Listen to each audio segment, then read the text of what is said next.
Mesdames et messieurs, aujourd'hui nous vivons dans un monde où les informations circulent à une vitesse inouïe. Nous avons tous accès à de tonnes de contenu chaque jour. Vie de télévision, les réseaux sociaux, les sites d'actualité. Mais au milieu de cette avalanche de données, il est essentiel de se demander comment ces informations sont-elles présentées et surtout qui les présente. La manipulation dans les médias n'est pas un phénomène nouveau. Depuis des décennies, des gouvernements, des entreprises et même des groupes d'entrée ont utilisé les médias pour influencer l'opinion publique. Ce qui a changé aujourd'hui, c'est l'ampleur de la manipulation, facilitée par les nouvelles technologies et les algorithmes des plateformes en ligne. Je préparerai des conseils et comment éviter la manipulation dans les médias. Introduction à la manipulation. Qu'est-ce que c'est la manipulation? La manipulation médiatique désigne l'utilisation d'informations déformées ou basées pour orienter l'opinion publique. Elle peut se manifester à travers des reportages, des publicités et la sélection des sujets abordés. Historique de la manipulation dans les médias. Depuis l'invention de l'imprimerie, la manipulation des informations a été utilisée pour contrôler les masses. Les études montrent que les événements comme la guerre du Vietnam ou les campagnes électorales ont été fortement influencés par des manipulations médiatiques. Méthode de manipulation utilisée. La méthode inclut la désinformation, la sélection de sources et le framing cadre d'information.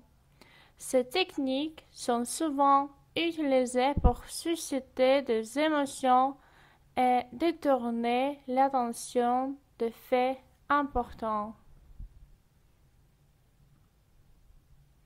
Conséquences de la manipulation médiatique. Il y a un impact sur l'opinion publique. La manipulation médiatique affecte la perception de faits et des événements. Les médias basés peuvent créer des croyances erronées et façonner une opinion publique qui ne reflète pas la réalité. Cela peut donner lieu à des divisions sociales et politiques croissantes. Influence sur les décisions politiques. Les décisions politiques peuvent être influencées par des informations biases, entraînant des politiques basées sur les perceptions erronées. Les campagnes électorales exploitent souvent la manipulation médiatique pour influencer les résultats. Les effets sur la société et la culture. La manipulation médiatique façonne les valeurs et les normes sociales. Elle contribue à la désinformation et aux stéréotypes, affecte ainsi la culture et les comportements collectifs d'une société. Comment éviter la manipulation? Développer un esprit critique.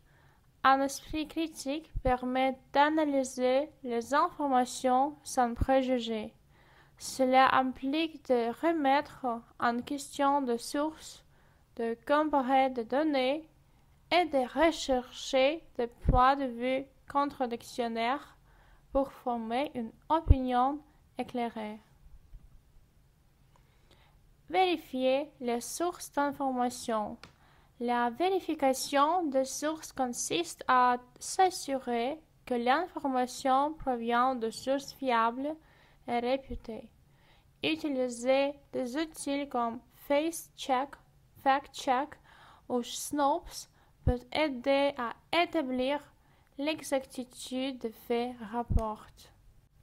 Sensibilisation à l'éducation médiatique. La sensibilisation et l'éducation médiatique sont essentielles pour lutter contre la désinformation.